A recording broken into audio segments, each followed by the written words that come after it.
og næsti liður dagskrá nr. 7 verkefni sveitarfélaga, lögskyld, lögheimili og valkvæð og ég ætla að biðja varaforsetann að taka við stjórn fundarins og gefa mér orðið. Næst einhvern máls bæjarfulltrúi Halla Björk Reynisdóttir.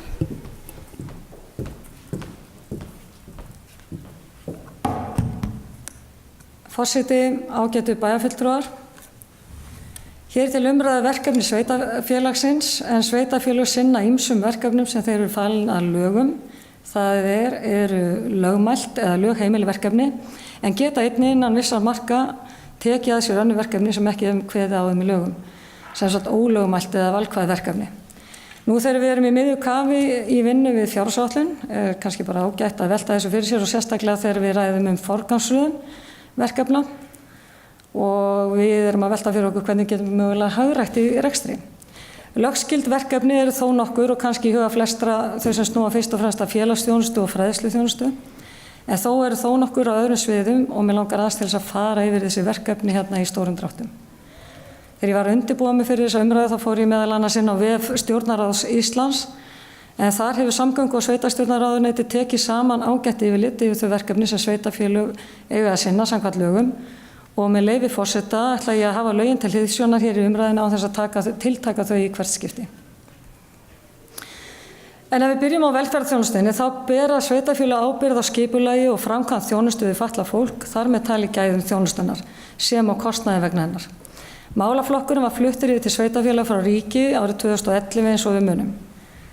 Sveitarfélög sjá líka eftirlit með þjónustunni, reynist þörf fatlaðs einstaklings fyrir þjónustu eða þörf fyrir stuðning meiri eða sérhæfðari en svo að henni verði fullnægt innan almenna þjónustu, skal veita viðbóta þjónustu samkvæmt lögum. Þá er farið eftir reglugerðum réttindi fatlaðs fólks. Hér á Akureyri getur umfang og eðli þjónustunni verið mjög mismunandi og ræðst að þörfum hvers og eins. Stuðningur er veittur með það að markmiði að efla vald notenda yfir eigin tilveru og styðja þá til sjálfstæðis.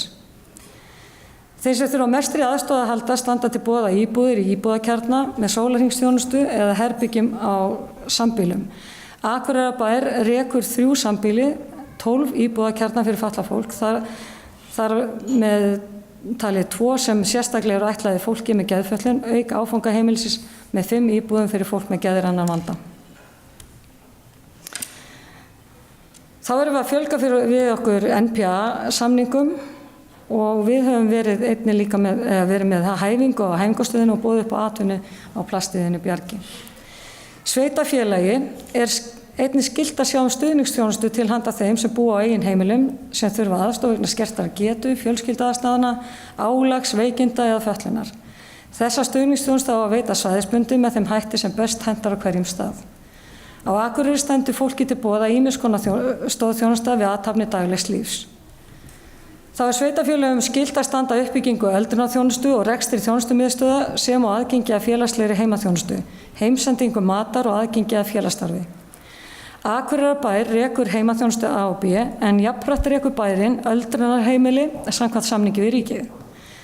Það verkefni er ekki lögskylt og undanfarin ár höfum við rætt hversu mikið fer að útsværi akureyringa til öldrunarheimilina og hvort það sé sanngjarnt í ljósi þess að aðrir íbúar landsins búa ekki við slíkt hið sama. Okkur reiknast til að það sé það bil 200 milljónar á ári sem fara beint frá bæjarsjóði til rekstrarins. Sem sagt aukalega. Sveitarfélög bera ábyrgð á félagsþjónustu innan sinna marka og skal kjósa félagsmálanefnd eða félagsmálaráð, hér á Akureyri velferðarráð, sem fer með stjórn og framkvæmd félagsþjónustu í sveitarfélaginu í umboði sveitarstjórnar. Sveitarfélög skuli hafa til að skipa hæfu starfsfólki í starfsliði sínu, svo sem félagsráðgjöfum og þroskaþjálfum, sem við gerum hér á Akureyri. Við eigum að stuðla að forvörnum í áfengis- og vímugjafamálum í samstarfi við viðeigandi aðila, svo sem lögreglu, heilbrigðisþjónustu og skóla. Jafnframt er okkur skylt að aðstoða þá sem eiga við fíknivanda að stríða við að leita sér að viðeigandi meðferðar og aðstoðar.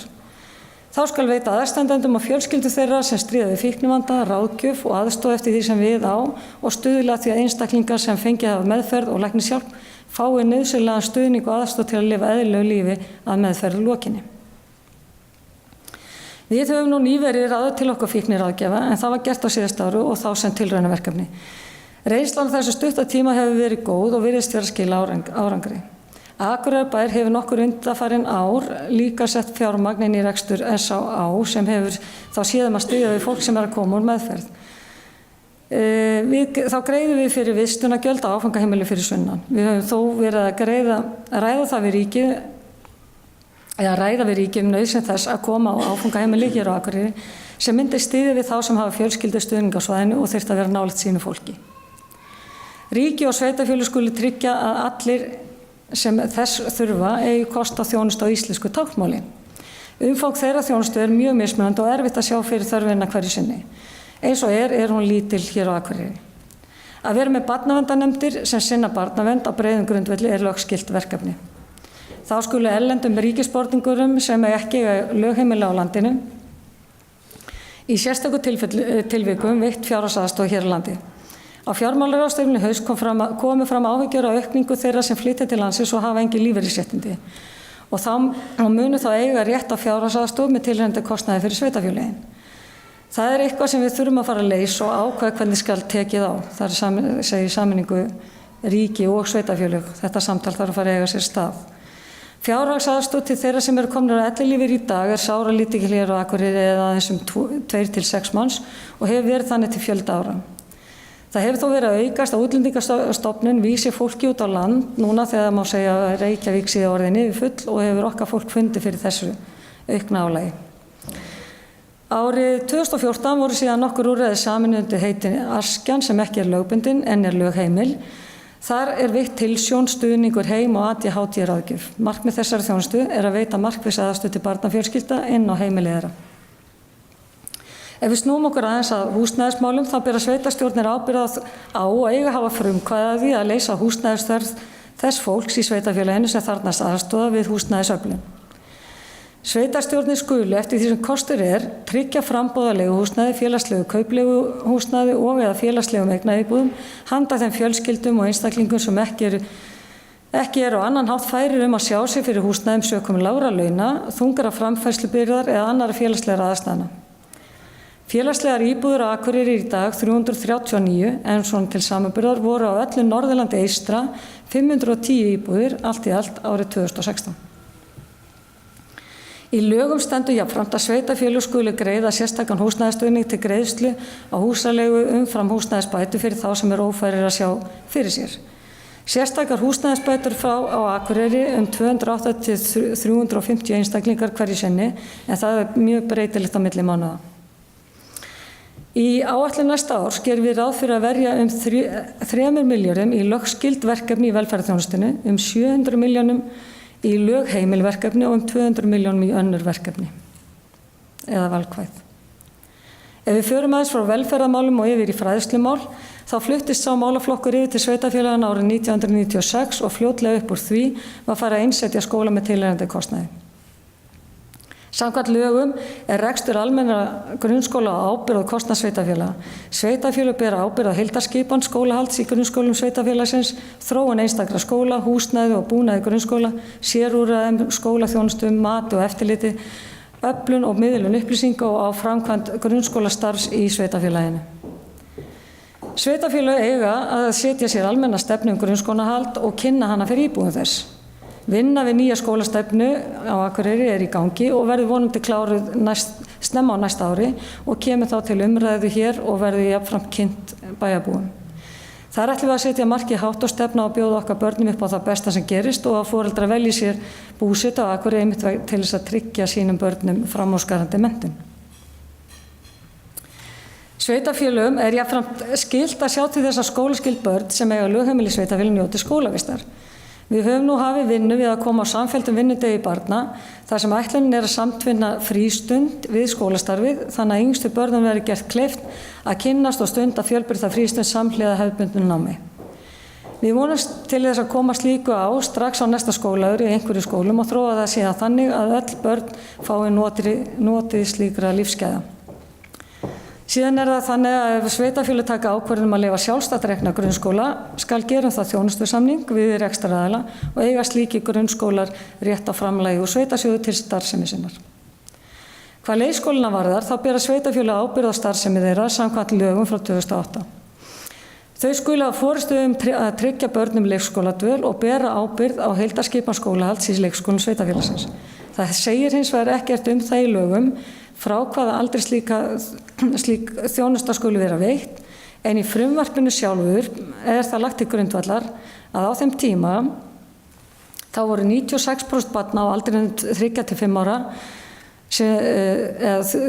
96% barna á aldrinum 3–5 ára nutu leikskólavistar á þeim tíma og því taldi flutningsmaður það eðlilegt að leggja það fram til að styrkja lögin og líta á leikskólana þannig sem fyrsta skólastigið. Sveitarfélögin hafa síðan sjálf sett sér markmið þjónustuna og eru þá einhverju leyti að keppast að gera vel við foreldra og þannig að koma til móts við þá, sem og atvinnulífið.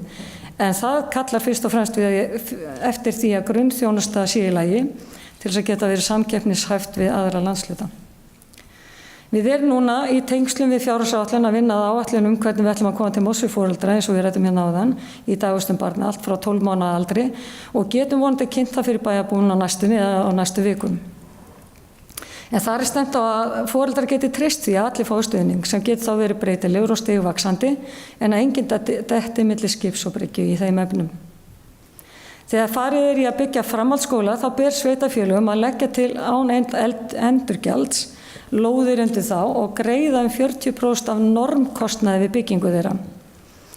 Í framhaldinu greiða sveitarfélög síðan einhvers konar leigu í formi fjármagnskostnaði af upphæðinni.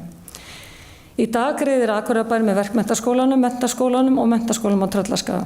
Og þegar við erum að tala hvernig sveitarfélög koma að uppbyggingu ríkisstofnana, þá nú ekki vegi að nefna að þegar að kemur að byggingu heilsugæslu og sjúkrastofnana, þá ber sveitarfélögum skylda að taka þátt í kostnaði við byggingu og búnað sem skal vera 15% af stofnkostnaði og láta í té lóðir án endurgjalds.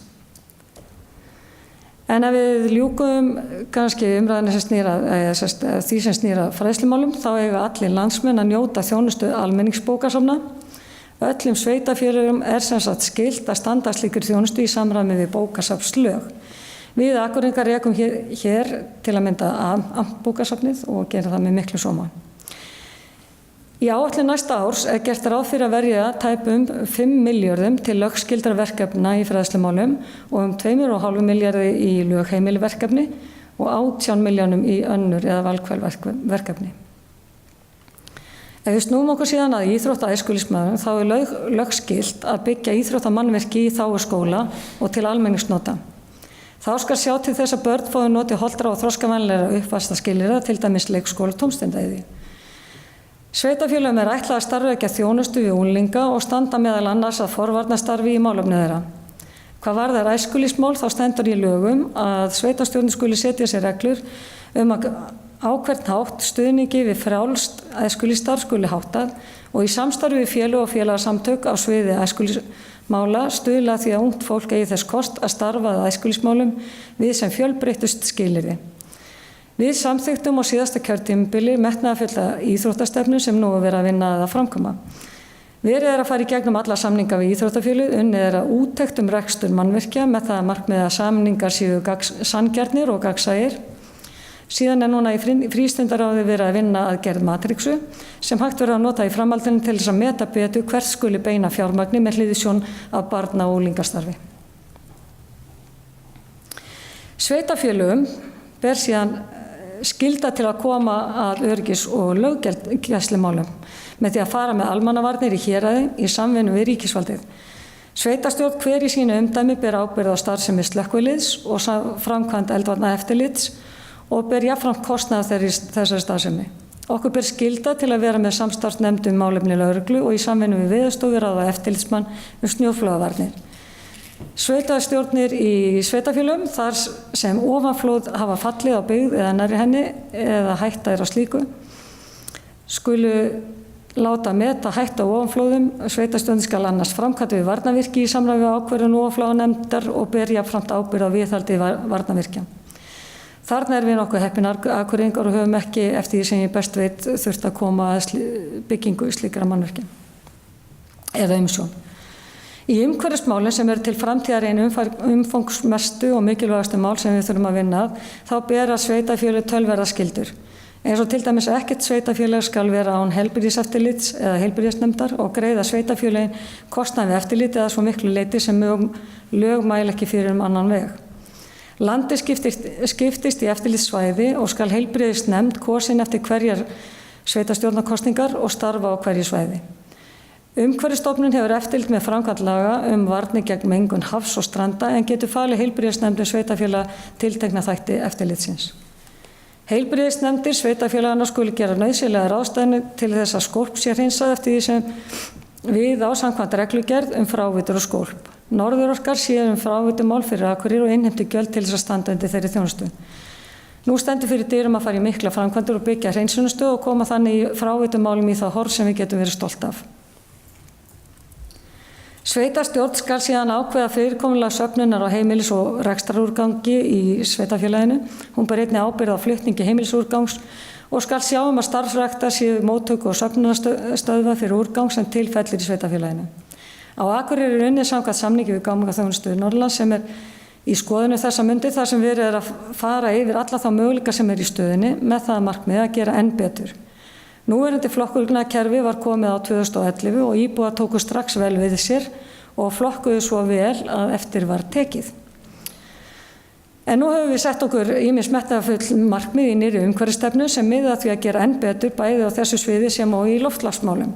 Á síðasta kjörtímabil stofnuðum við síðan Vistorku sem orð til þess að brýna okkur enn frekar í að gera betur og nú erum við í miðju kafi að setja fram áætlun skipulag umhverfismála í Eyjafirði öllum í samvinnu við nágrannasveitarfélögin. Önnur verkefni eins og að fylgjast með notkun atvinnuréttar og heimalanda í viðkomandi umdæmi vera ráðgefandi fyrir stjórnendur fjallskilamála í umdæmum notkun og meðferð beitilanda og aðstoða landgræðslu ríkisins við verndun og eflingu gróðurs, halda meindýrum í lágmarki, sjá dýraeftirlit, hafa frumkvæði að nafngift örnefna eru allt lögskild verkefni sveitarfélaga. Samkvæmt lögum skal í hverju sveitarfélagi starfa byggingafulltrúi sem sveitarstjórn ræður og hefur eftirlit með mannvirkjagerð. Stífar reglur eru mannvirkjagerð sem sveitarfélögum ber skylda að fara eftir og til að mynda almennt óheimilt að grafa grunn fyrir mannvirki, reisa það, rífa eða flytja, breyta því, burðakerfi þess eða lagnakerfum eða breyta notkun þess, útliti eða formi nema fengnu leyfi byggingafulltrúa. Sveitarstjórn ber síðan ábyrgð á að stjórnsýslu og eftirlit byggingafulltrúa sé í samræmi við ákvæði laga. Þá gilda lög fjallskil og fjarlægingu gerðinga af veiðijörðum sem sveitarstjórnin ber að fylgja og framkvæmd umhverfismats gilda lög sem segja að sveitarstjórn skuli almennt taka ákvörðun hvort framkvæmd sem háð eru framkvæmdarleyfi eða byggingarleyfi samkvæmt skipulagslögum eða lögum mannvirki skuli háð mati á umhverfisáhrifum. Undanskildar eru þó framkvæmdir sem háðar eru með leyfi mannvirkjastofnunar. Bundin í lögum gjaldstofn fyrir sveitarfélög til töku sérstaks skatts, gatnaðargerða gjalds af fasteignum og réttu þeirra til að ákveða innan marka lagana hvernig sá gjaldstofn nýttur. Sveitarstjórnir annast gerð svæðis, aðal og deiliskipulagsáætlana samkvæmt lögum. Síðan gilda lög tilkynningarskyldu fornleifar í hættu eða spjöll á friðlýstu húsi. Einnig eru ýmis verkefni á sviði náttúruverndar svo sem að stuðla að náttúruvernd. Þá gilda sérstök lög sem skýra hlutverk sveitarstjórna þegar kemur að kosningum bæði til alþingis, sveitarstjórna og forsetakosninga. Að kveða í lögum framlög til stjórnmálasamtaka og hvernig skuli standa íbúakosningu þó að sveitarstjórnin geti síðan sett sér ítarlegri reglur. Þess má geta allur kostnaður vegna sveitarstjórnarkosninga greiðist úr sveitarsjóði. Sveitarfélög eru veghaldarar og sveitarfélagsvegar samkvæmt lögum. Það þýðir að allir vegir innan þéttbýlis sem ætlaðir eru almenningi til frjálsrar umferðar eru verkefni sveitarfélaga. Það að segja uppbygging þeirra og viðhald. Þá bera sveitarfélög einnig ýmsan kostnað tengdan þjóðvegum í þéttbýli á móti ríkinu samkvæmt lögum. Sveitarfélög bera ábyrgð á uppbyggingu fráveitna. Í þéttbýli skulu sveitarfélög starfrækja vatnsveitu í þeim tilgangi að fullnægja vatnsþörf almennings, heimila og atvinnufyrirtækja. Þar á meðal hafna eftir því sem kostur er. Í dreifbýli er sveitarstjórn heimilt að starfrækja vatnsveitu. Við Akureyringar eigum bæði Norðurorku og Fallorku ásamt nágrannasveitarfélögum sem eru meðeigendur okkar í því fyrirtæki eða þeim fyrirtækjum, en þau eru Hergársveit, Eyjafjarðarsveit, Svalbarðsstrandarhreppur, Grýtubakkarhreppur og Þingeyjarsveit. Við höfum ýmsar aðrar skyldur samkvæmt lögum varðar umhverfismál, fyrirtækjarekstur, innkaup, starfsmannamál og fleira. Eitt verkefna sem segja má veki jafna furðu nýrra bæjarfulltrúa orlofssjóður húsmæðra sem bundinn í lögum og við höfum nú rætt það með alveg hugað breytingum á þeirri löggjöf. Innheimtustofnun sveitarfélaga skal samkvæmt lögum vera sameign allra sveitarfélaga landsins. Hlutverk hennar innheimta hjá meðlagskyldum foreldrum meðlög sem Tryggingastofnun ríkisins hefur greitt forráðamönnum barna þeirra. Sveitarstjórnir skulu að loknu sveitarstjórnarkosningu skipa jafnréttisnefndir sem fjalla jafna stöðu og jafna rétt kvenna og karla innan viðkomandi sveitarfélags. Lögin setja einnig viss skilyrði hvað varðar jafna rétt kvenna og karla þegar skipað eða tilnefndir í nefndir, ráð og stjórnir á vegum sveitarfélaga. Þar hlutfalli 40-60 jafna notað. Þá sveitarfélagi skylt að láta ókeypis í té hæfilegt kirkjugarðsstæði þar sem kirkja ekki í kirkjugarði leggur sveitarfélagi veg frá henni til kirkjugarðs og heldur honum akfærum, þar á meðal með snjómokstri ef því að skipta. Sveitarfélagi jafnframt skylt að leggja til land undir kirkjur og undanskilja þær gatnagerðargjaldi. Sveitarstjórn gefur síðan umsögn hvort starf sem umsækjandi rekstrarleyfis sé í samræmi við lög og veitir leyfi fyrir rekstri áfengissölu í sveitarfélaginu. Ef við snúum okkur aðeins að opinberum gjöldum þá hafa sveitarfélög að meginstefnu 3 tekjustofna samkvæmt lögum. Í fyrsta lagi útsvar sem tekjuskattur sem bætist við hinn almenna tekjuskatt sem greiðist til ríkisins. Útsvarið greiðist til þess sveitarfélag sem einstaklingur skráður til lögheimilis þann 31. desember á tekjuárinu. Sveitarstjórn ákveður útsvarshlutfalli innan ákveðinna marka. Í öðru lagi það svo fasteignaskattur en hann eignaskattur sem árlega lagður á flesta fasteignir á landinu. Sveitarstjórn annast álagningu þess skatts. Og í þriðja lagi síðan framlag frá jöfnunarsjóði sveitarfélag sem veitir framlag til sveitarfélag. Hlutverk hans að jafna mismunandi útgjaldaþörf og skatttekjur sveitarfélaga. Í áætlun fyrir árið 2019 gerum við ráð fyrir að skatttekjur verði 12,7 milljarður, tekjur frá jöfnunarsjóðum 3,5 milljarður og loks aðra tekjur 450 milljónir. Þá taka lögin á skráningu og meðferð persónuupplýsinga sem á starfsmannamálum og kjarasamningum. Í sveitarstjórnarlögum svo almenn ákvæði verkefni, skyldur og stjórnskipulag sveitarfélaga, sjálfstjórn og mörk þeirra. Fjármálastjórn, samvinnu og samráð við íbúa og þá snerta upplýsingalög sveitarfélög eins og önnur stjórnvöld. Lög opinber innkaup leggja þær skyldur á sveitarfélög að gætt sé jafnræðis meðalhófs og gagnsæis við innkaup á vörum, verkum og þjónustu. Nú má segja kannski að ég sé búin í stórum dráttum að fara yfir lögskyldu verkefnin en þá komið að þeir sem eru lögheimil. Sveitarfélögum heimilt að veita stofnframlög til bygginga og kaupa á almennum íbúðum til að stuðla því að í boði verði leiguíbúðir á viðráðanlegu verði fyrir þá sem þurfa á því að halda. Þar með talið fyrir námsmenn, ungt fólk, aldraða, fatlað fólk og fólk sem ekki fært að sjá sig fyrir húsnæðisökum félagslegra aðstæðna eða verulegs fjárhagsvanda. Við höfum nú þegar gert samning við Bjarg, við hérna á Akureyri höfum þegar gert samning við Bjarg byggingu 75 íbúða á 3 árum og hefur félagið fengið nú þegar samþykki fyrir 26 íbúðum hjá Íbúðalánasjóði og að sækja 6 íbúðir til viðbótar.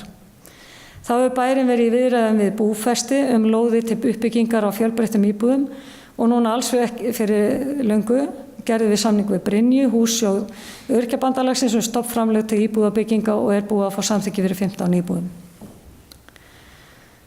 Þá getur Vegagerðin veitt sveitarfélögum, byggðasamlögum og landshlutasamtökum sveitarfélag einkarétt á að skipuleggja og sjá reglubundna farþegaflutninga á tilteknum svæðum eða tilteknum leiðum eða leiðakerfum til að tryggja þjónustu sem varðar almenna hagsmuni allt árið.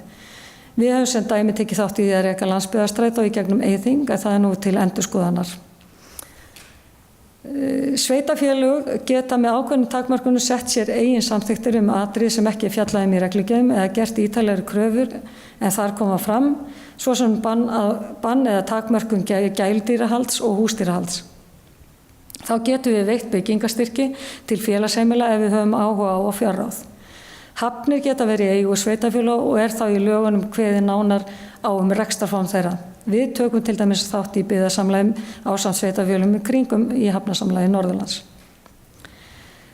Stjórnarnefnd Þjóðskjalasafns getur heimila sveitarstjórnum að koma á fót héraðsskjalasöfnum til að varðveita skjöl sveitarfélagsins sem við höfum nýtt okkur.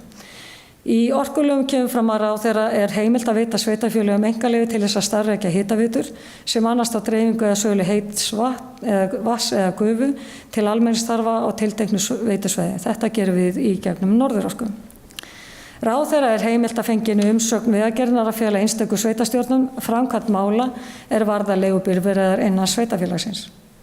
Sveitarstjórnir veita fé til leiklistastarfsemi í sveitarfélögum eftir því sem ákveðið í árlegri fjárhagsáætlun þeirra og við höfum í langan tíma gert menningarsamning við ríkið þar sem fjármagn veitt til fjölbreyttar menningarstarfsemi og þá meðal annars leiklistar. Í nýgerðum samningi var farið í að leggja krónu á móti krónu en nauðsynlegt að sjálfsögðu að ríkið komi með ákveðnari hætti að þeim samningi þar sem hann í hróplegu ósamræmi við framlög til annarra menningarstarfsemi á suðvesturhorni landsins. Heimilt sveitarfélögum að innheimta gjald fyrir tóbakssöluleyfi og eftirlit með starfsemi leyfishafa fengin umsögn heilbrigðisnefnda. Í hverju sveitarfélagi má setja lögreglusamþykkt. En sveitarstjórn semur þá frumvarp til lögreglusamþykktar og sendir ráðuneytinu til staðfestingar. Eitt eða fleiri sveitarfélög geta átt og rekið náttúrustofu með stuðningi ríkisins. Ábyrgð á rekstri og starfsemi náttúrustofu hjá þeim sveitarfélögum sem gert hafa samning rekstur hennar. Sveitarstjórn þá einnig heimilt að setja reglur notkun stöðureita og gjaldtöku fyrir hana á landi í umráðum hennar. Ráðherra getur ákveðið að ósk sveitarstjórnar að álagning og innheimta gjalds vegna ákveðinna umferðarlagabrota fari fram að öllu leyti eða hluta á vegum sveitarfélags. Ef sveitarfélag vill koma á fót tónlistarskóla skal sveitarstjórn semja reglugerð skólann sem ráðherra staðfestir. Skal þar meðal annars kveðið á yfirstjórn skólans og ráðningu starfsmanna sem teljast skulu starfsmenn sveitarfélagsins.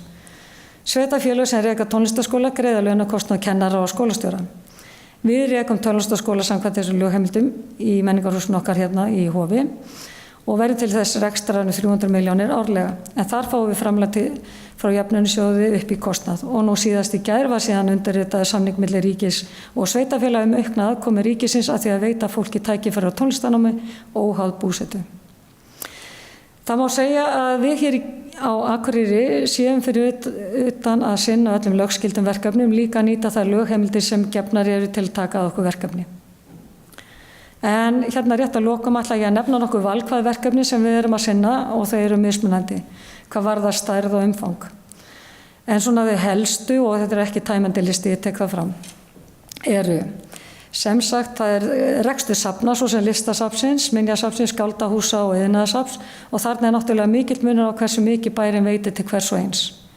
Þá má nefna rekstur sinfóníuhljómsveitanna erlend samskipti hvers konar, aðkoma að atvinnumálum í gegnum atvinnuþróunarfélag og Eyþing, aðkoma að markaðsmálum í gegnum markaðsskrifstofu Norðurlands, hátíðarhöld hvers konar, aðkoma að rekstri og uppbyggingar á golfvelli, Hlíðarfjalli, reiðhallar, skautahallar, listigarða og atvinna átök ýmis og svona mætti lengi telja. En það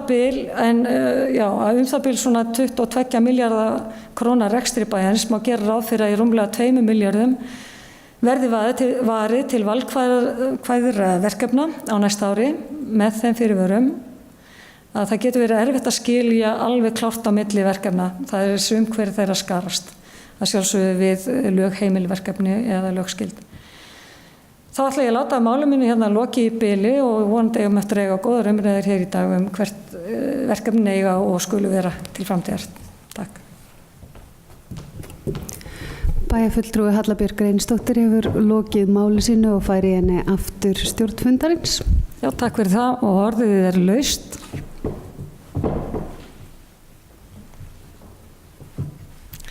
Þar sem enginn hefur hvatt sér hljóðs, þá verður við bara að segja næstöku til máls bæjarfulltrúi Eva Hrund Einarsdóttir.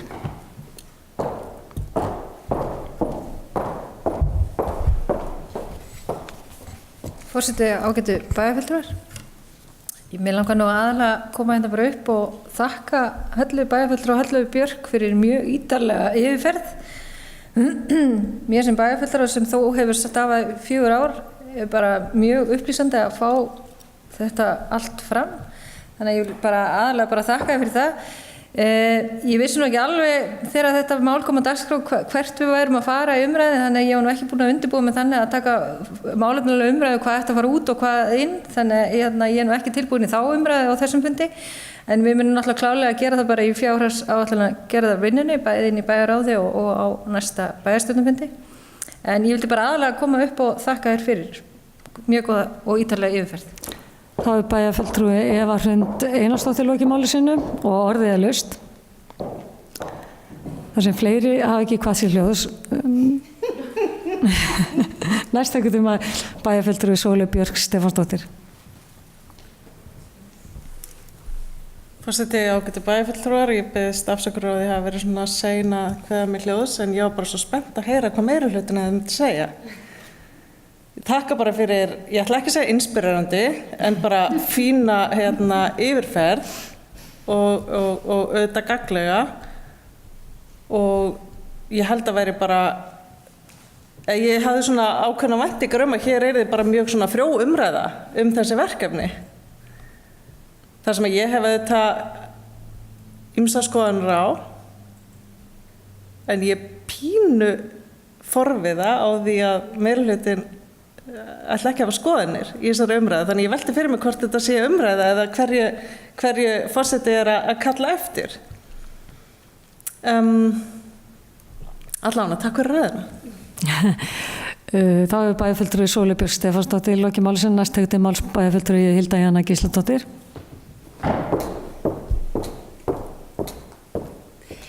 Forseti, ágætu bæjarfulltrúar, takk Halla Björk fyrir greinagóða yfirferðum þessi mál, og það er kannski skýringin að ég er búin að lesa hana yfir og búin að pæla henni og mér fannst þetta aðalega vera dálítið mikilvægt fyrir okkur sem bæjarfulltrúa að velta þessu upp, vegna þess að það kom mér til dæmis sem nýjum bæjarfulltrúa verulega óvart að þetta var í rauninni bara sett fram á þessu ári.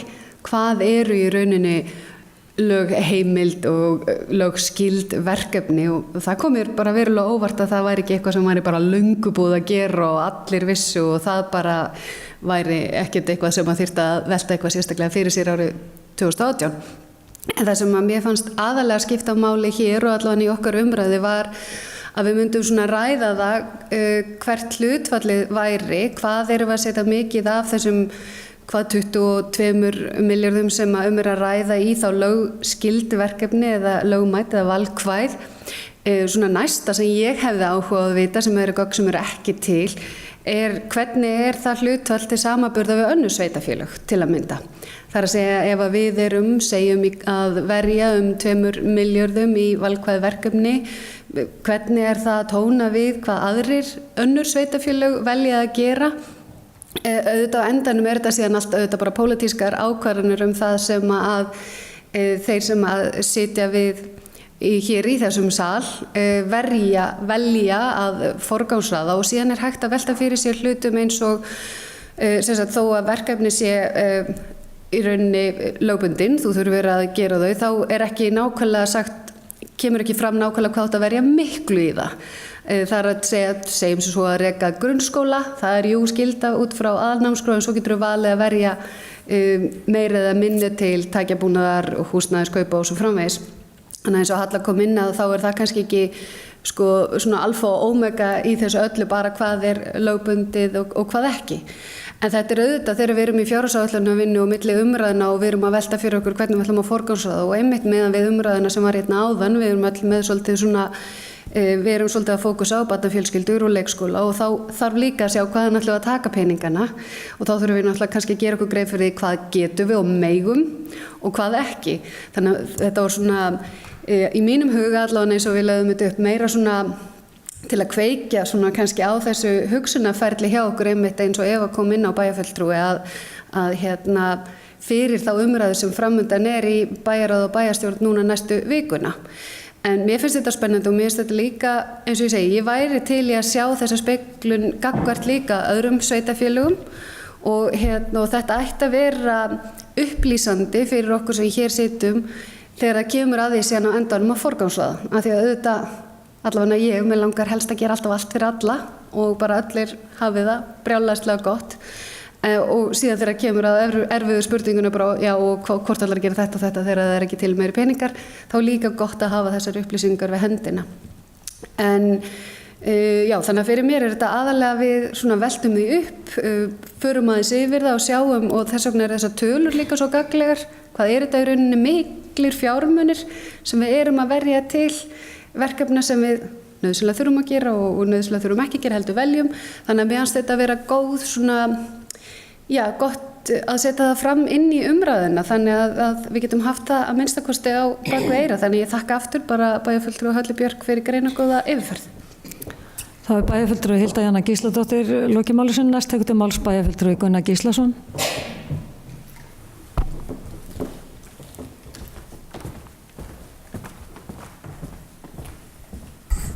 Forseti, ágætu bæjarfulltrúar, og takk fyrir þessa yfirferð og löng og ströng. Þetta er vissulega plagg sem er nýkomið út bara núna í haust sem að þetta er gefið út á stjórnarráðinu. Sýnst hvaða verkefni það eru sem að tilheyra hvaða flokki og hvað er okkur lögskylt að gera og hvað ekki. Þetta hefur þó legið fyrir nokkuð lengi og var skilgreint hérna í hruninu árið að mestu leyti. En það sem að sko er í raun og veru kannski forvitnilegast í allri þessari umræðu sem að við þyrftum kannski að taka, það er að taka grábókina svokölluðu, sem að er sú bók sem að Samband íslenskra sveitarfélaga hefur haldið utanum og fjallar í raun og veru þar hvar mörkin liggja milli sveitarfélaga og ríkis varðandi hin ýmsu verkefni.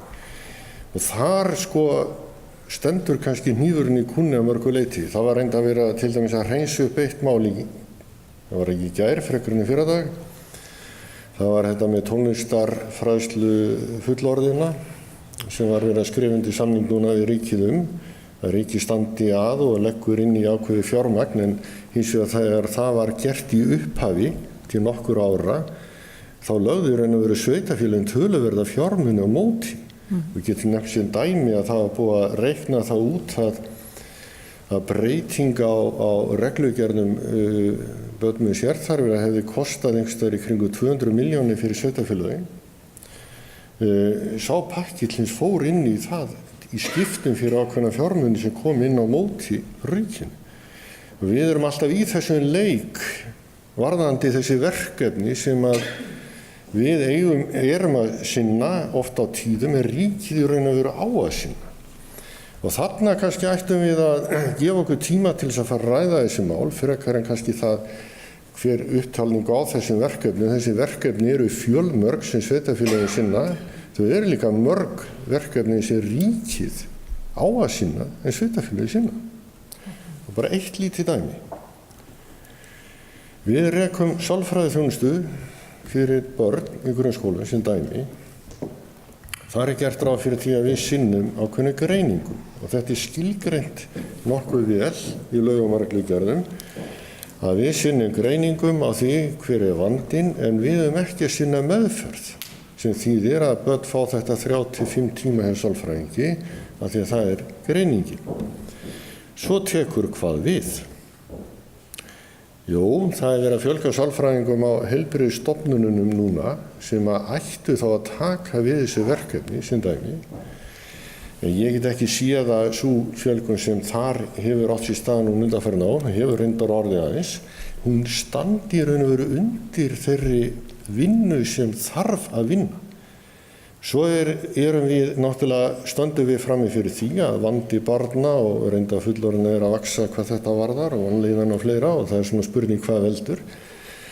En ætlum við þá að fara að sinna meðferðinni, ætlum við að fara að sinna verkefninu sem ríkið á að standa straum af. Jú, okkur hættir til að fara í þess far vegna nálægðar okkar við íbúana. Þannig erum við bara komin á ákveðnu þröskuldi sem við þurfum líka eins að velta fyrir okkur. Hvar ætlum við að setja línuna? Og það er kannski þetta sem að mig langar til þess að nefna í þessu sambandi Og ég held að væri ráð að við tækjum kannski frekar umræðum hérna seinna í framhald af þessu varðandi þau verkefni sem að bæjarfulltrúi Hilda Jana var að nefna hérna áðan, hvað kostar og hvað kostar ekki. Við vitum jú að við erum að leggja meira inn í menningamál, við erum að leggja meira í íþróttamál heldur en flest önnur sveitarfélög. Það er að segja á höfuðborgarsvæðinu, við erum miklu líkar í útgjaldaminstrinu eins og Reykjavíkurborg og við erum þá með einhvers konar borgar einkenni, ef við getum orðað það þannig, og félagsmálin líka. Og ættu við þá að njóta þess með einhverjum hætti í skatttekjum þannig að við getum betur staðið undir þessari þjónustu og þessari starfsemi. Það er líka eitt umhugsunarefni. Og þar komum við aftur að samskiptum ríkis og sveitarfélaga. En ég ætla bara að stinga þess inn að sko þarf þetta að fara langt í umræðu semst út frá þess að ég hefði viljað taka umræðu eins og grábók í framhaldinu einhvern síðar. Takk. Bæjarfulltrúi Gunnar Gíslason loki máli sinn, næst tekur til máls bæjarfulltrúi Guðmundur Baldvin Guðmundsson.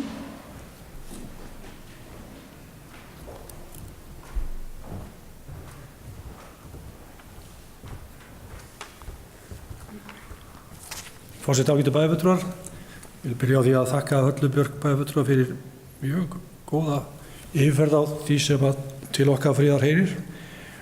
Ég held að það sé mikilvægt að við áttum okkur á því hvað við erum í rauninni að setja penningun ykkur í, og í tengslum við fjárhagsáætlunarvinnu núna þá fórum við akkurat fram á það að fjármálasviðið hjá okkur greindi þetta og þær tölur sem að Halla Björk bæjarfulltrúi hefur hér verið að fara yfir eru í tengslum við, fengna frá fjármálasviðinu. Hins vegar erum fullt af atriðum þarna inni sem eru á gráu svæði og það er hvernig hlutinni liggja í þessu. En þetta vekur okkur bara til umhugsunar það hvar við ætlum að leggja fjármuni okkar til framtíðar. Og ég er ekki að sjá að við séum að fara að gera einhverja drastiskar og bæjarfulltrúi Sóley kallaði eftir og vilja sjá hvað við ætlum að gera. Það er eitthvað sem við erum bara að horfa til lengri tíma og við erum núna bara, þetta var ágætt yfirferð til að minna okkur á hvar við erum að setja peninga og þegar við tökum ákvarðanir einhverja viðbætur þá séum við að horfa til þess hvort að hér erum að ræða lögskilt verkefni eða hvort þetta er bara valkvætt. Vegna þess að eins og ég hef margoft talað að þá erum við í þeirri stöðu að við þurfum að hugsa peningan okkar. Og við þurfum að velta fyrir okkur hvar við erum að leggja fjármuninn okkar í vinnslu inn í samfélagið okkar. Og við höfum lagt áherslu á það að við erum að hugsa barnafólk og huga velferðarmálum. Og þar eru stóru áherslurnar okkar í framtíð. Þannig þessi umræða er fyrst og fremst að mínum mati til þess gerð að við getum átt okkur á því hvernig þetta er svona gróflega uppskipt. Við ætlum líka í framhaldinu að fjárhagsáætlunarvinnunni núna þegar við erum að komast inn í nýtt ár 2019 þá ætlum við að byrja fjárhagsáætlunarvinnu ársins 2020 bara strax í byrjun árs. Ætlum að leggja línurnar, vinna það með bæði meiri og minni hluta og reyna svona aðeins að taka það ákvörðun hvert við viljum sjá okkur og hvar við viljum sjá okkur í rekstri eftir 3 ár og jafnvel til lengri tíma. Og það er akkurat þessi samantekt, hún er mjög mikilvæg í þeirri umræðu. Þannig að við svona áttum okkur á því hvar við erum að leggja okkar fjármuni. Ég vil líka taka undir með bæjarfulltrúa Gunnar Gíslasyni að það er mjög mikilvægt að við séum líka að vinna í þessum skilum milli sveitarfélaga og ríkisins. Og það er eilífa barátta. Og það er líka eitt af því sem við þurfum að hafa í huga þegar við erum að taka að okkur eða bæta við okkur verkefni sem að ríkinu ber að borga, þá verðum við að hafa þetta í huga. Það er okkur hættir til að fara í það að taka og framkoma verkið sem er ofta tíð eitthvað sem að ríkinu ber að sinna. Og þar verðum við, og það er akkurat þessi samantekt sem að bæjarfulltrúi Halla kom inn á, akkurat mikilvægt í þeim efnum, að við getum þá unnið út frá því. Þannig ég held að við þurfum að nýta okkur þessa samantekt, þetta er nú eins og kom fram og þá er þetta nýlega komið frá samgönguráðuneytinu.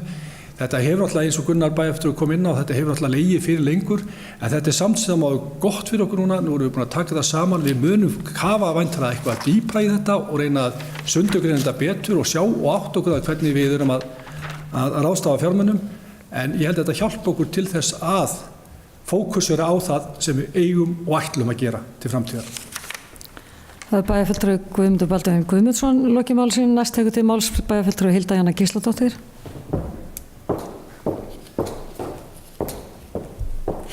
Forseti, ágætu bæjarfulltrúar, takk fyrir þessa umræðu. Mér langaði aðeins að bara varðandi það sem bæjarfulltrúi Gunnar Gíslason var að tala Þetta eru nefnilega og þá bæði grábrók og síðan samskipti ríkis og sveitafélaga, en þar sem ég sit nú líka í stjórn Eyþings, þá hef ég líka áhuga á því að ræða líka það sem hægt að gera til að draga úr sóun með því að stilla saman strengi sveitafélagana á svæðinu.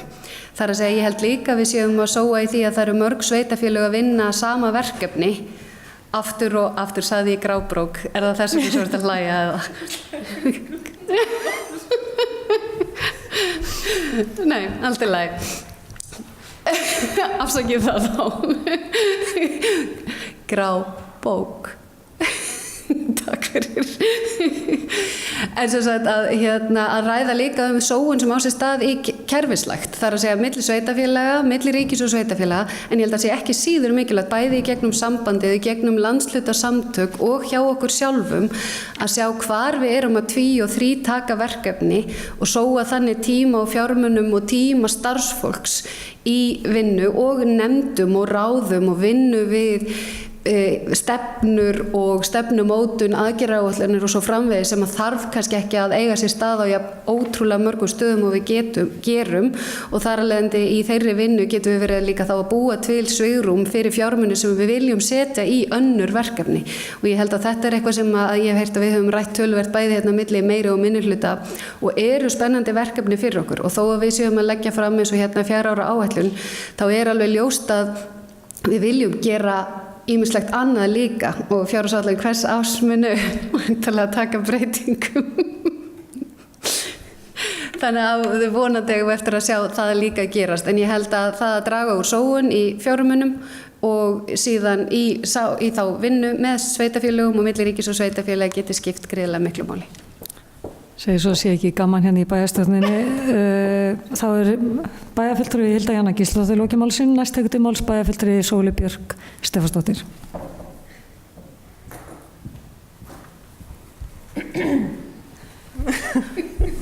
Þetta er ágætu bæjarfulltrúar. Bara við stafnsökunar á þessu flissi. Ég bara gat ekki já. Ég vildi bara segja að ég var ekki endilega að spyrja hvað meirihlutin ætlaði að gera, heldur var ég að spyrja hvað meirihlutin var að hugsa og ég bara þakka þeim sem að hafa talað fyrir að deila því með okkur. Mér langaði aðeins að koma inn á þessi verkefni sem eru í grábókinni eða brókinni eftir hvernig stuðum maður er. En líka þessi verkefni sem eins og hefur verið talað sem við erum stundum að taka að okkur og öldrunarheimilin er kannski svona mjög áberandi verkefni þar sem við erum að taka að okkur að setja fjármagn í verkefni sem við eigum í raun og veru ekki að borga fyrir og en höfum auðvitað og ég meina bara mjög góðar ástæður fyrir því að setja pening eins og í rekstur öldrunarheimilana þar sem við teljum bara fjármagn fyrir ríkinu ekki nægja og mér langar bara að segja að það er einhverstað líka gott að við gerum þetta vegna þess að það brýnir okkur líka í að þrýsta á ríkið að fjármagna málaflokkin betur og það er mikilvægt og þegar við erum búin að skuldbinda okkur í eins og við höfum gert í rekstri öldrunarheimilana og við höfum gagnvart þeirri starfsemi skuldbinda okkur til þess að bæta betur og gera eins og við teljum nauðsynlegt að þá auðvitað er það ennþá meiri brýning og fleiri sveitafélaga sem eru í sömu sporum og við að þrýsta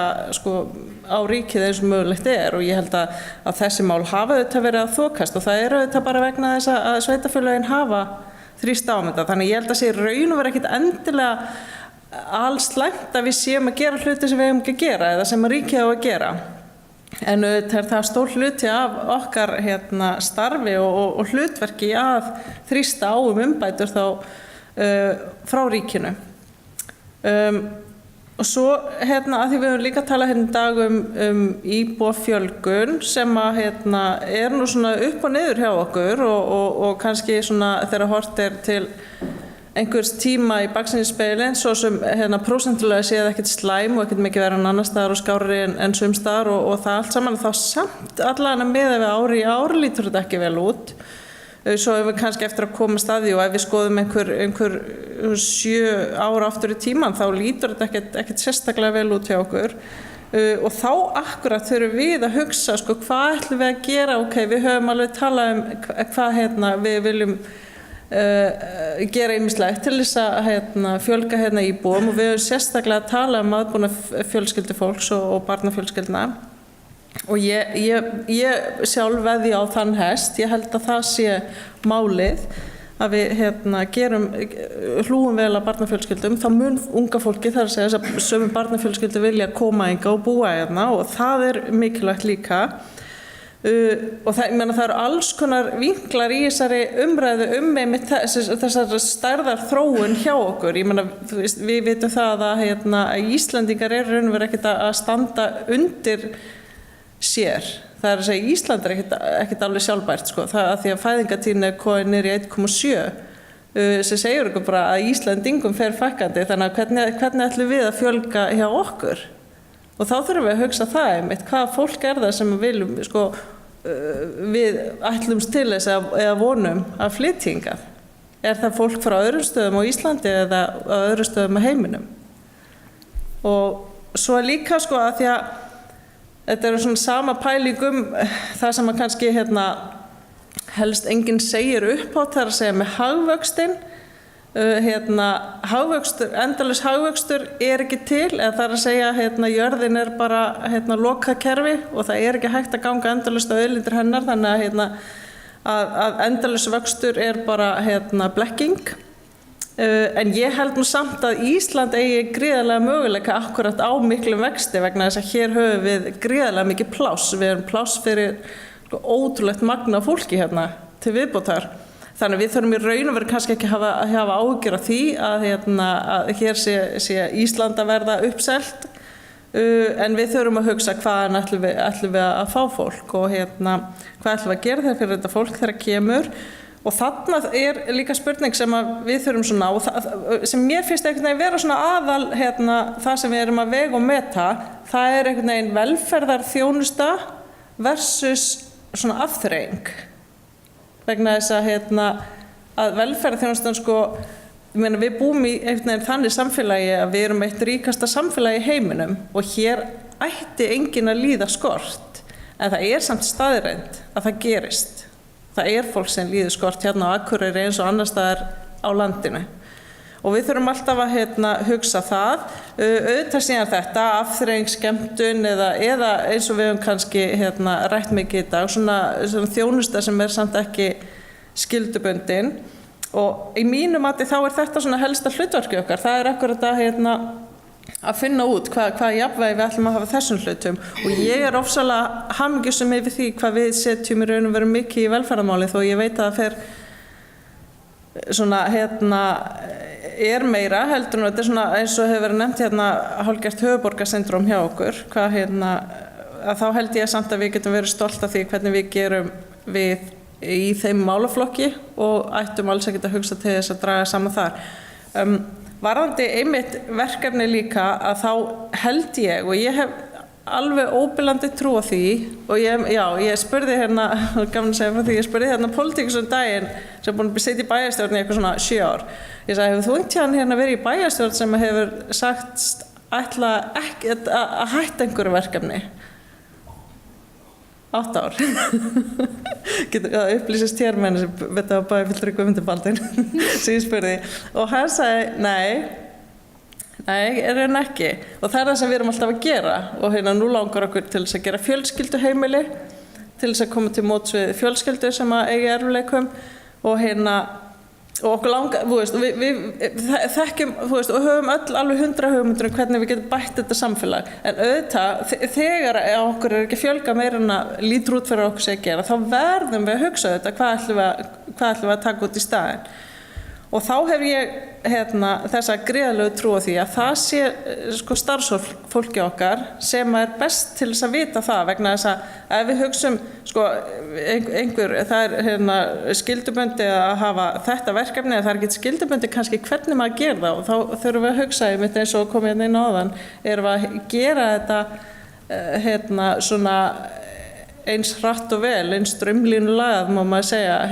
og hægt og þarna held ég að starfsfólki okkar á gólfinu eru svona lykil aðilar og þess vegna lagði ég nú til á sínum tíma að við færum í straumlínustjórnun og það er svona kannski í innleiðingu þá gangi ekkert brjálæðislega hratt, þá erum við samt ekki að ég held að falla frá þeirri hugmyndafræði og ég alveg sannfærð að það er lykillinn því að það er starfsfólki okkar sem að einmitt veit nákvæmlega hvað við eigum að gera og eigum ekki að gera en veit líka hverjar eru þarfir íbúana og hvernig hægt að gera hlutina eins vel og hægt Þannig að mínum að þá er það lykillinn í þessu, það er að ráðgast við starfsfólki okkar hvernig við gerum hlutina.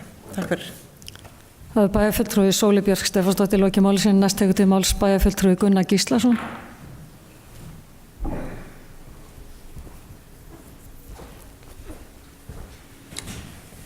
Forseti ágætu bæjarfulltrúar, ég bara má til með að skjóta einu inn. Þegar við förum að tala samstarf og sóun til að draga úr sóun, þá í raun og veru afskaplega einföld lausn hvað það varar. Sveitarfélögin sameinast.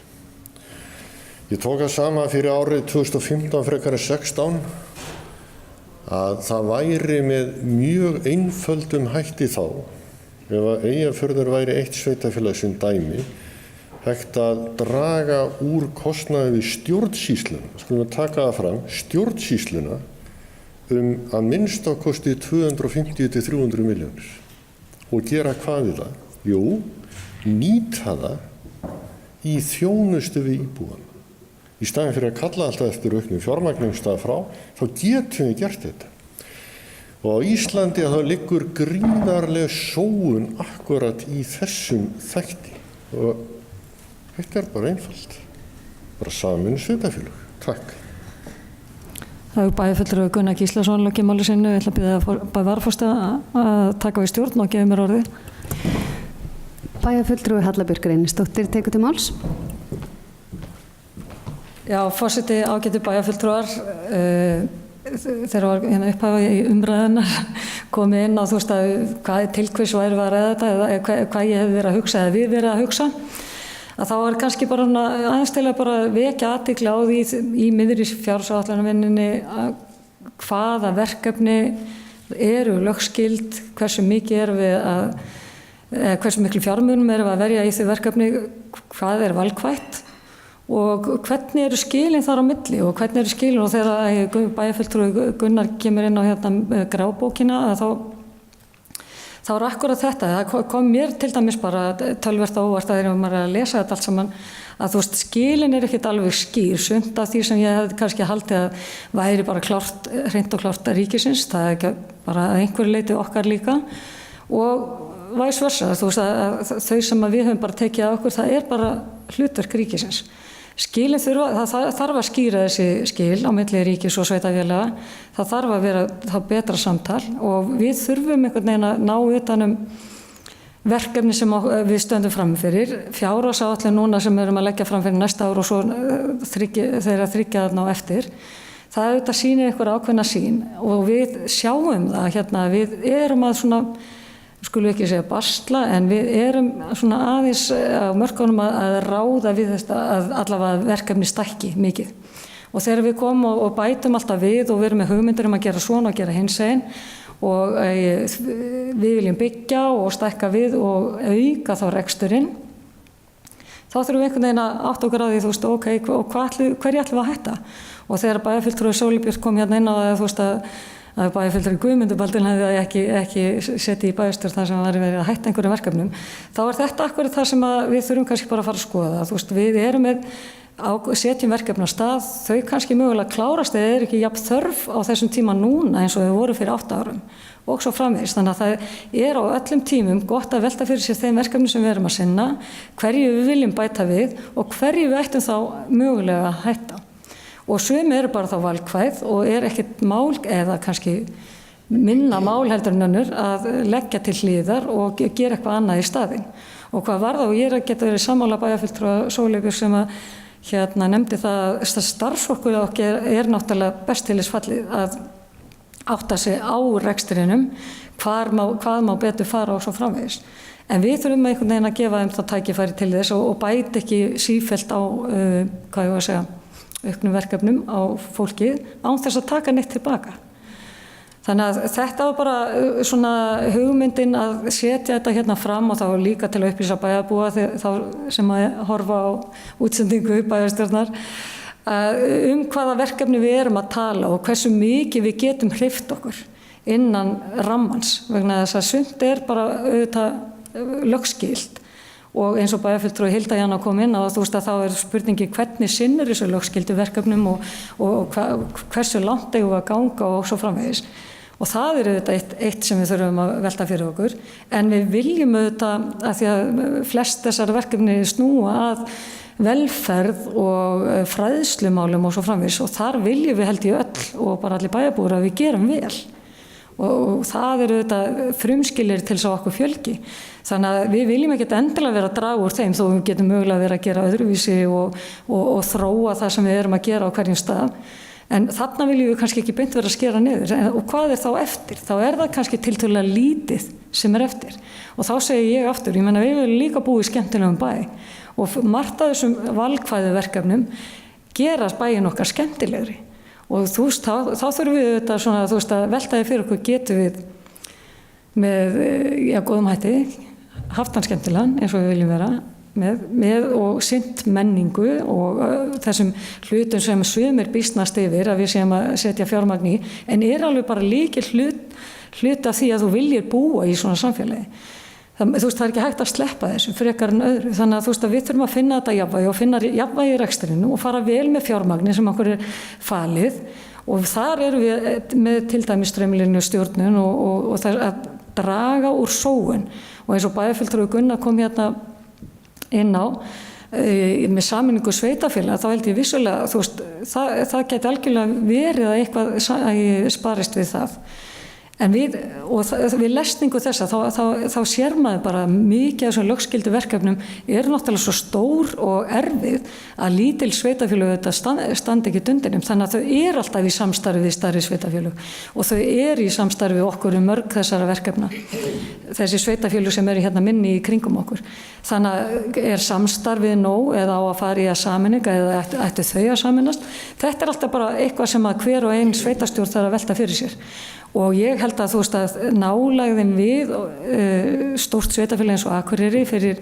þessi sem minni hérna í Eyjafjörðum það styrkir þau en það styrkir okkur jafn mikið að hafa þau hérna við hliðina á okkur til þess að einmitt að hjálpa okkur að nýta þessa þjónustu sem við erum að bjóða upp á og standa undir svona glæsilegu menningarhúsi til dæmis.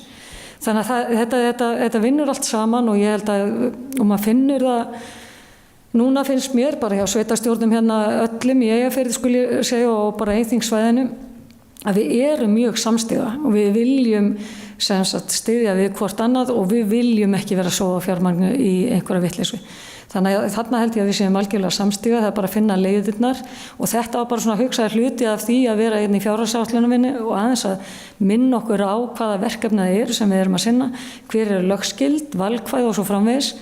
Og þegar við svo í framhaldinu eins og bæjarfulltrúi Guðmundur kom inn á að við segjum núna við leggjum fram fjárhagsáætlun fyrir 2019 og tökum hann til seinni umræðu núna á næsta fundi að þá ætlum við jafnframt að byrja bara næstu fjárhagsáætlun að gera strax í janúar og það þýðir auðvitað við erum að vinna í þessum verkefni stanslaust til þess að ná meiri hagræðingu í rekstri til þess að geta gert allt þetta áhugaverð og skemmtilega og sinna þessu lögskyldu verkefnum betur heldur en við gerum í dag. Bæjarfulltrúi Hallabjörg Reynisdóttir hefur lokið máli sínu, ég færi hann aftur stjórnfundarins. Já, takk fyrir það og næst tekur þið mál bæjarfulltrúi Hilda Jana Gísladóttir.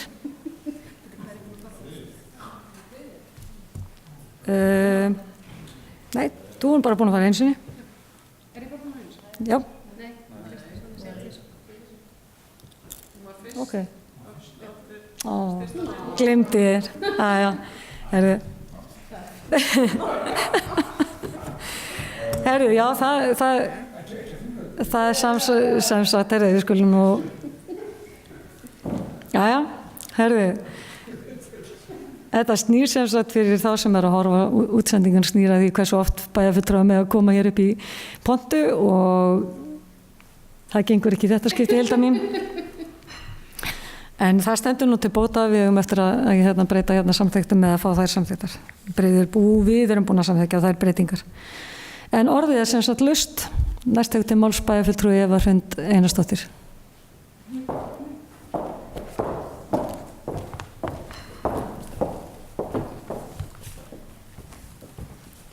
Forseti og ágæti bæjarfulltrúar. Þessar umræður hafa verið afar skemmtilegar með hvað stemdi upp að enginn var að fara upp, þannig að allir hafa brugðist við því sem mjög ánægilegt. En það sem ég langaði bara líka aðeins að koma inn á, ég hef nú gert það áður, við erum að tala að hætta með verkefni og sem við verðum ávallt að vera að skoða. En það sem mér hefur líka fundist skorta upp á, ég hef sagt það áður, að það að fylgja eftir að fara úr fjárhagsöflum verkefni sem voru tímabundin. Og það hefur bara ekki markvisst verið unnið að því að fara reglulega yfir fjárhagsáætlanir og horfa til þessara þátta. En ég gerir áfyrir að því verklagi verður breytt og ég held að það sé komið allavega inn til fjársýslustjóra að taka á þeim málum. En síðan er líka annað sem að ég hef títtrætt hér og það er sú tæknivæðing sem hefur orðið að stundum líka þurfum við aðeins að leggja út peninga og fjárfesta í tækninni til þess að hún spari okkur síðan heilmikinn kostnað jafnvel til lengri tíma litið og við erum með glögg dæmi þess efnis, til dæmis lyfjakerfi sem við tókum hér upp á öldrunarheimilum hefur sýnt að hefur það kostaði sitt en það hefur dregið saman í lyfjakostnaði og birgðahaldi og unnum starfstímum. Þannig að þetta er líka þættir sem við þurfum líka að horfa á, að stundum kostar þetta okkur aðeins meira tímabundið eða jafnvel bara einskiptiskostnaður en mun spara okkur til lengra tíma litið. Þannig að ég vildi bara nefna það. En ég er líka títtrætt það einmitt að það sem að bæjarfulltrúi Hilda kom inn á að mér líður stundum eins og við séum að 2 og 3 vinna verkefnin og hér á hinum á þessum stöðum, stundum milli sveitarfélaga, stundum milli stofnana innan bæjarins. Og ég finnst þið þurfa að taka fastari tökum á því og að við séum ekki að sóa tímanum, þar kemur línin í, en þarna erum við ekki bara að horfa innan stofnana bæjarins, heldur líka stofnanir sem að tengjast bænum sem að við erum að setja fjármagn í. Þannig að við þurfum að horfa betur inn á við líka, en líka á milli sveitarfélaga og mér er líka að tala fyrir því að mér finnst stundum skort á því að við séum að læra af hvort öðru, því að og ég tala fyrir því að mér vil stundum bara að við horfum til þess að fara bara í námsferðir, eins og þegar við höfum verið að fara suður til að halda svona show-off fund að ég segi með borgarstjórn Reykjavíkur, að þá held ég líka að tímanum sé bara betur verið að við séum að læra það sem að þau eru að gera vel og þau geta eflaust lært margt af okkur og líka sveitarfélögin í kring að við gefum okkur tíma og setjast niður bara hvað eru þið að gera vel, hvað hafið þið sparað, hvar getum við tekið lærdóm af ykkur og þið af okkur. En bara mjög skemmtilegar umræður sem hafa þróast og ég tek sannarlega undir það að við þurfum að horfa betur á grábókina. Hilda Ela, þú ert búin að smita okkur orðaforða og við höfum nú títtrætt þetta stóra verkefni okkar að fá það sem okkur ber frá ríkinu og við munum bara halda því áfram og með uppbrettar ermar og það er að mörgu að taka í þeim efnum, tel ég. En bara takk fyrir umræðinu. Það er bæjarfulltrúi Eva Hrund Einarsdóttir í lokið máli sinni og orðið er laust. Næst tekur til máls bæjarfulltrúi Guðmundur Baldvin Guðmundsson.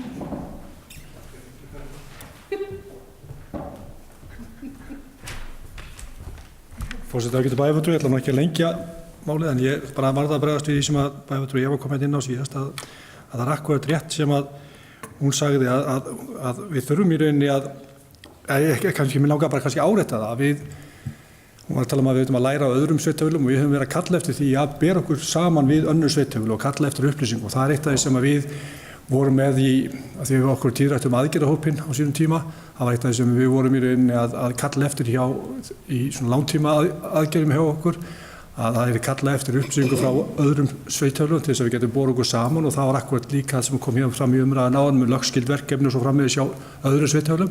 Það ágætt samstarf milli sveitarfélaga og fjármálastjóra sveitarfélaga þannig að það hægt að kalla eftir þessum upplýsingum og við höfum verið lagt áherslu á það núna í bæjarráði að það hafi verið kallað eftir þessum upplýsingum og falið bæjarstjóra og sviðsstjóra fjárstýrslu sviðs að tína saman þessu upplýsingar. Svo segi ég bara líka því að við erum búin að eiga hérna mjög góðar umræður og akkurat mál sem að snúa rekstri sveitarfélagsins. Fyrir 4 árum síðan, og því að bæjarfulltrúi Sóley var að vitna í, það var í bæjarfulltrúi sem hefði sett hér lengur heldur 4 ár, það kom ekki bara eitt til greina, þannig ég gaf mig fram að þetta hefði verið hún að vera að vitna í 2 manna tal okkar og svo sem allt saklaust mál. En hins vegar fyrir 4 árum síðan þá sátum við hér í bæjarstjórnarsal, eða ekki hér heldur sátum við í bæjarstjórn með 10 nýliða. Nú aftur á móti betur mönnuð, hér eru bæði í meiri og minnluta, meiri reynsla og það skiptir máli þegar við erum að takast á þessi verkefni sem við ætlum að takast á í sameiningu og ég heyri bara þennan undirtón sem bæði meiri og minnluta. Við vitum alveg hvað til okkar friðar heyrir og við vitum alveg hvað við ætlum að gera og eins og bæjarfulltrúi Hlínu kom hérna áðan inn á í einhverju ræðisvísni að við getum bara sest niður saman og rætt okkur niður til lausnar. Og það held ég að sé lykillinn að því sem við eigum að gera þegar við horfum til framtíðar, það að ræða okkur til lausnar saman, að því ef við gerum það saman, þá náum við betri árangri. Takk. Það er bæjarfulltrúi Guðmundur Baldvin Guðmundsson lokið máli sínu og orðið laust. Það fleiri ekki hvað til hljóðs, þá segjum við þessari umræðu lokið.